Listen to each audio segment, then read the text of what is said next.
കുടിയിരുപ്പുകളായി മാറിയ കുന്നിൻപുറങ്ങളിൽ പിന്നീട് കണ്ണാന്തളിപ്പൂക്കൾ വളരാതായി. തൻ്റെ കഥകളിൽ കണ്ട കണ്ണാന്തളിപ്പൂക്കൾ കാണാൻ വരുന്നു എന്ന് എനിക്കെഴുതിയ ഒരു സുഹൃത്തിന് മറുപടി അയച്ചു.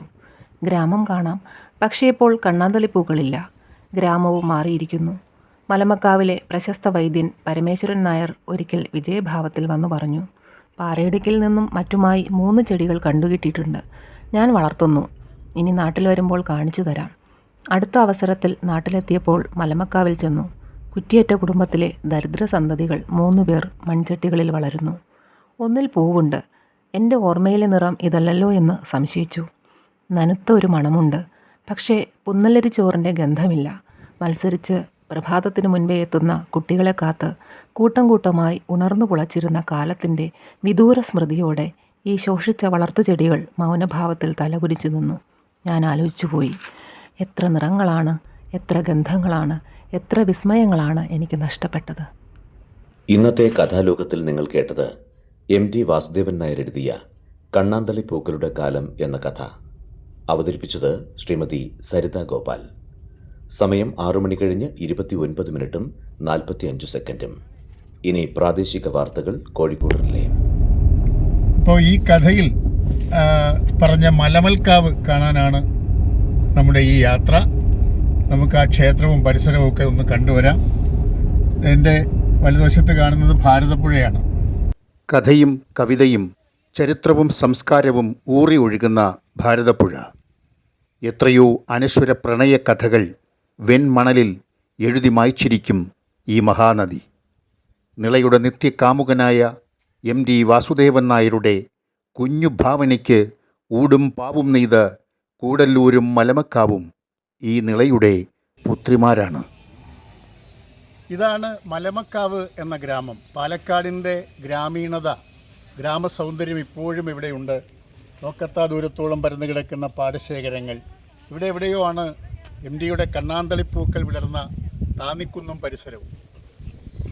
പുന്നല്ലരിച്ചോറിൻ്റെ ഗന്ധമുള്ള ആഭിജാത്യമുള്ള കണ്ണാന്തളിപ്പൂക്കളും നീലത്താമര എന്ന ആഢ്യനാമത്തോടെ വിടർന്നു വിലസുന്ന ചെങ്ങഴുനീർപ്പൂവും ഈ ഗ്രാമത്തിനും ഇവിടുത്തെ ക്ഷേത്രത്തിനും മാത്രം സ്വന്തം.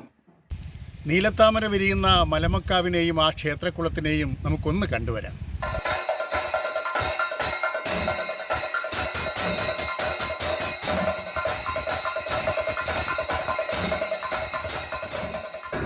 വള്ളുവനാട്ടിലെ പ്രസിദ്ധമായ മലമൽക്കാവിൻ്റെ മുമ്പിലാണ് ഞാനിപ്പോൾ നിൽക്കുന്നത്. നിരവധി പ്രത്യേകതകളുണ്ട് ഈ ക്ഷേത്രത്തിന്.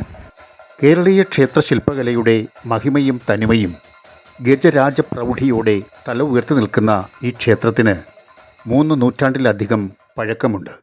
പുണ്യപൂജകളും അനുഷ്ഠാന ചടങ്ങുകളും ഭക്തിയും പ്രാർത്ഥനയും കൊണ്ട് പരമപവിത്രമാണ് ഈ ക്ഷേത്രഭൂമി. കാഴ്ചയ്ക്കും കേൾവിക്കും വിസ്മയം പകരുന്ന ക്ഷേത്രകലയാണല്ലോ തായമ്പക. തായമ്പകയുടെ മേളപ്പെരുമയിൽ മലമൽക്കാവ് ശൈലി എന്നൊരു സമ്പ്രദായം തന്നെയുണ്ട്. എത്രയോ പൂർവികരുടെ കാലടികൾ പതിഞ്ഞ പ്രദക്ഷിണ വീഥിയാണ് ഇത്. അതുകൊണ്ട് തന്നെ ഇവിടെ ചവിട്ടി നടക്കുമ്പോൾ ഭക്തിയോടൊപ്പം അനിർവചനീയമായ ഒരു പൂർവ്വസ്മൃതിയും നമ്മിൽ ഉണരുന്നു. ഇവിടുത്തെ പ്രതിഷ്ഠയ്ക്കും പ്രത്യേകതയുണ്ട്. ഉയർന്ന പീഠത്തിലല്ല ഇവിടുത്തെ പ്രതിഷ്ഠ. ശ്രീകോവിലിന് മുന്നിൽ ഭക്തർ നിൽക്കുന്ന അതേ നിരപ്പിൽ തന്നെയാണ് ആരാധനാമൂർത്തിയും കുടിയിരിക്കുന്നത്. 108 അയ്യപ്പ ക്ഷേത്രങ്ങളിൽ ഒന്നാണ് ഈ ക്ഷേത്രം.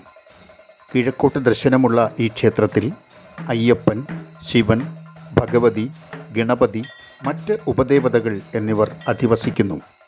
ധനുമാസത്തിലെ താലപ്പൊലിയാണ് ഇവിടുത്തെ പ്രധാന ഉത്സവം. ഈ ക്ഷേത്രം ഭക്തിക്കപ്പുറം പ്രസിദ്ധമായത് MTയുടെ നീലത്താമര വിരിയുന്ന കുളമുള്ള ക്ഷേത്രം എന്ന നിലയിലാണ്. ഇതാണ് മലമക്കാവിലെ പ്രസിദ്ധമായ നീലത്താമര വിരിയുന്ന കുളം. ചെങ്ങഴുനീർ പൂവിനെയാണ് MT വാസുദേവൻ നായർ നീലത്താമര എന്ന് അടയാളപ്പെടുത്തിയത്. ക്ഷേത്രപ്പടിക്കൽ പണം വച്ചു പ്രാർത്ഥിച്ചാൽ ഈ ക്ഷേത്രക്കുളത്തിൽ നീലത്താമര വിരിയുമെന്നും അത് ഭഗവാന് സമർപ്പിച്ച് പ്രാർത്ഥിക്കുമ്പോൾ നമ്മുടെ ആഗ്രഹമെല്ലാം സഫലമാകും എന്നുമാണ് വിശ്വാസം. കുളത്തിൻ്റെ തെക്കേ ഭാഗത്തായിട്ടൊരു കൊക്കർണിയുണ്ട്.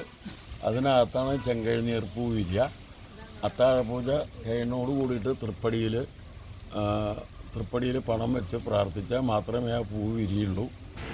തെക്ക് മൂലയിൽ കാണുന്ന നെറ്റിട്ടിട്ടുള്ള കുക്കറിന് മേലത്തെ കിണറാണ് ഇവിടുത്തെ ചെങ്കഴുനീർ പൂ പറഞ്ഞ വിശേഷപ്പെട്ട പൂ വിരിയുന്ന സ്ഥലം. ഒരു പൂവ് പറഞ്ഞാൽ ഒന്നേ വിരിയുള്ളൂ. ഈ ശിവക്ഷേത്രങ്ങളിലൊക്കെ കലശത്തിനൊക്കെ ഇവിടുന്ന് കൊണ്ടുപോകണം. എല്ലാ ക്ഷേത്രവും കേരളത്തിലെ എല്ലാ ക്ഷേത്രത്തിലേക്കും ഇവിടുന്ന് പോകണം. ഇവിടെ അല്ലാതെ ഈ പൂവില്ല. ശരി. നമ്മുടെ ഓർമ്മകളിൽ MDയുടെ കണ്ണാന്തളിപ്പൂക്കളും നീലത്താമരയും വിടർന്നു നിൽക്കും. മലമക്കാവും ക്ഷേത്രക്കുളവും മായാത്ത മുദ്രകൾ ചാർത്തും. അതെ, സാഹിത്യത്തിൻ്റെ നാട്ടുവഴികളിൽ ഇതുപോലെ അപൂർവങ്ങളായ എത്രയോ പൂക്കളുണ്ട്. കുറ്റിയറ്റതും കരിവള്ളികളിൽ മുള പൊട്ടുന്നതുമായി എല്ലാം ഓർമ്മയിൽ വയ്ക്കാം. സാധിക്കുന്നത് ചെന്ന് കണ്ട് ഹൃദയത്തോട് ചേർത്ത് സൂക്ഷിക്കാം.